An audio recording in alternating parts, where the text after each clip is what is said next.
Replace Steve, and welcome you all to our 5th annual Jerusalem Post New York Conference.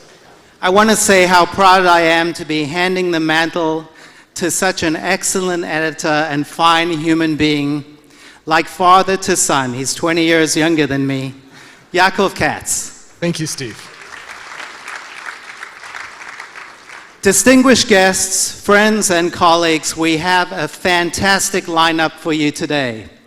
Among other things, we have the president of the conference, the president of the World Jewish Congress, Ronald Lauder. We have 3 cabinet ministers, Yisrael Katz, Gilad Erdan, and Gila Gamliel. We'll shortly be hearing a video address from no other than Prime Minister Benjamin Netanyahu, all the way from Jerusalem.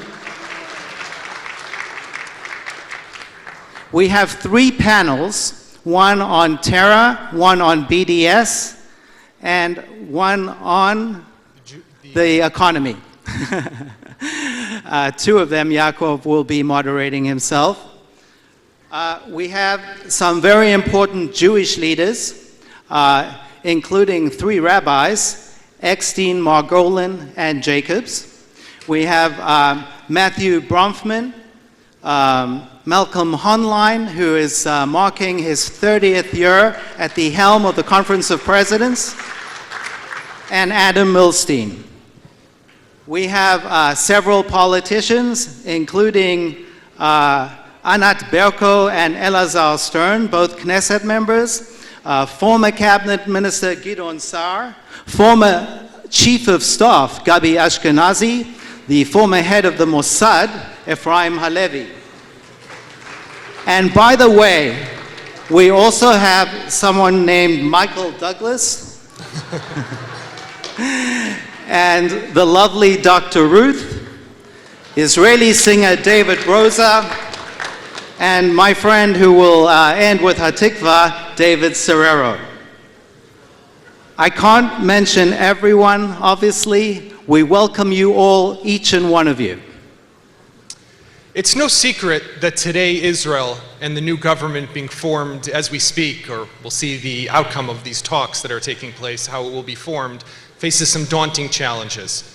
After 68 years of statehood, we have yet to reach the stage of where Israel can rest and lay down its arms. But today we get an insider's tour of the region. We'll take a look from Yemen to Lebanon, from Syria to Egypt, as the unprecedented historic upheaval that has taken hold of the Middle East continues to shake and rock the region. We'll talk about the challenges that we face as a Jewish people, from how do we strengthen Jewish identity, bolster engagement between our youth and the state of Israel, and also anti-Semitism and, of course, BDS. We at the Jerusalem Post are celebrating soon our 84th year anniversary. And we strive, I now have the privilege and honor of following in Steve's footsteps, and those are big shoes, but we strive to continue to do what our founder, Gershon Agron, set down for us in 1932, which was to serve as a platform that can open a window for the world into what's happening with the Jewish return to our ancient land. We talk about the news coverage of Israel on a daily basis. We look at the Jewish world and our challenges as a people, and also developments throughout the region. And I think we do that in an unwavering and as a reliable newspaper. But today, as you all know, we're no longer just a print paper, although we still print an impressive newspaper on a daily basis. But we have millions of people from around the world who come to us on our mobile apps, to our website, JPost.com, who look to us to give them the information so they can make educated, informed decisions and formulate their own opinions in an independent way. That's what we do at the paper.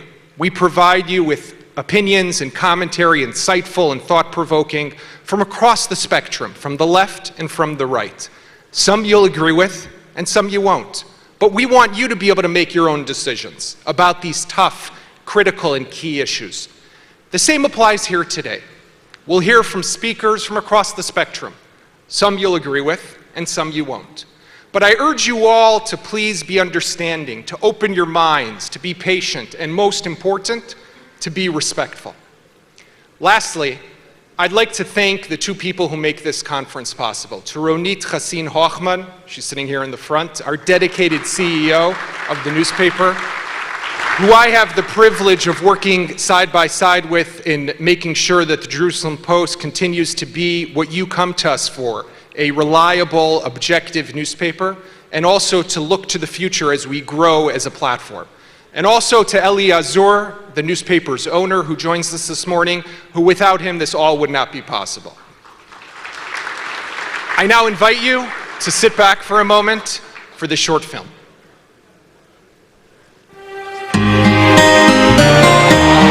The Jerusalem Post has been telling Israel's fascinating story for over 80 years.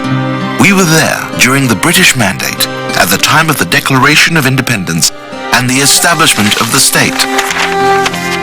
אנו מכריזים בזאת על הקמת מדינה יהודית בארץ ישראל. We marched together in war and in peace, at times of sorrow and in joy. We have been there at every moment that has shaped the course of Israel's history. And with every issue, we've established ourselves as one of the most accurate and reliable newspapers in the Middle East. As Israel's amazing story continues to develop, we too decided to expand. We have become a news source for 72 different countries around the world. This continuous development stems from a belief in the importance of a connection between world Jewry and the State of Israel. We have not stopped here. Our English language website is Israel's leading news site with more than 9 million viewers a month. Millions of people around the world view our daily news web broadcast. And our special app? It will accompany you anytime or place you want. In order to help preserve freedom of speech in Israel, we acquired the newspaper Ma'ariv Sof HaShavua, which immediately since its launch has become one of Israel's leading newspapers. And so, from a small paper in a small country, which was founded before the establishment of the state, we have evolved into a media group whose conferences are among the most influential and important in the Jewish world. All of this is both thanks to you and for you, the Jerusalem Post. We are the media group that always has and will continue to accompany the nation.